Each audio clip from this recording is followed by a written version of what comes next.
Barkley's Dairy King celebrates over 50 years of frozen treats. Grandview students learn about sled dog racing, and the Bulletin is up for 4 regional press awards. It's May 19th, 2026. I'm Abigail Hakis, and this is your Bulletin Brief. For more than 50 summers, Barkley's Dairy King has been a go-to spot in Derry for ice cream, sandwiches, and classic comfort food. But the story behind it is just as sweet as anything on the menu. The shop was originally built in 1974 by Dick Barkley for his daughter Cindy while she was still in college. What started as a way to keep her busy during summers turned into a lifelong second job alongside her career in education. It also turned into something more personal. Cindy met her future husband, Ron Patton, at the shop. He came in as a customer, and not long after, he was being called into the kitchen to help during busy days. The couple eventually bought Dairy King in 1989 when Cindy's parents were ready to step away. Ron learned the business from the ground up and has been running the kitchen ever since. Today, the Pattons still run the shop themselves alongside a small team of part-time workers. Over the years, they've expanded the menu far beyond its original offerings, now featuring dozens of food items and a wide variety of frozen treats. And also in Derry, a lesson about the Iditarod became something far more than just a unit in a textbook for students in one classroom. At Grandview Elementary School, teacher Haley Loudenslager turned the famous Alaska sled dog race into an interactive experience, one that combined reading, writing, and real-world learning. Students spent weeks studying the race, Alaska's geography, and the challenges mushers face.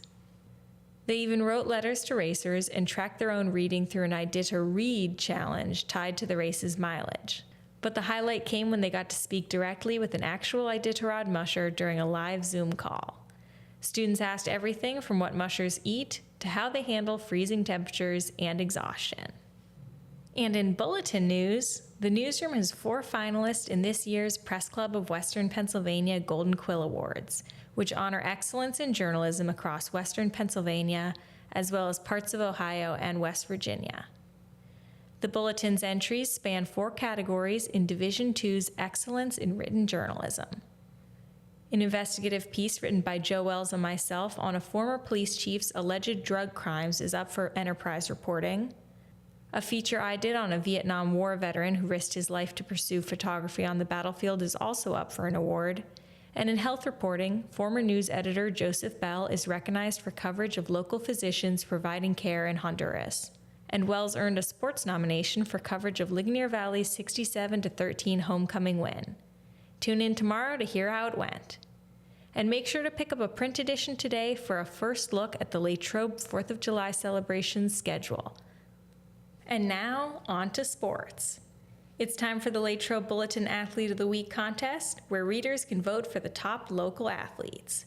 Here are this week's 6 nominees.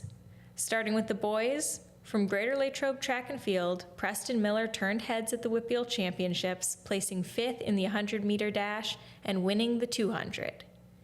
Derry area baseball's Max Doherty delivered in a big playoff win over Beaver area, driving in both runs with a double, then earning the win on the mound. And Ligonier Valley's Alec Brizendine took 2nd place in the 2A pole vault at the Whitfields, clearing 13 feet. On the girls' side, Ligonier Valley's Elise Witkowski placed 4th in the 2A 100-meter dash at the Whitfield Championships.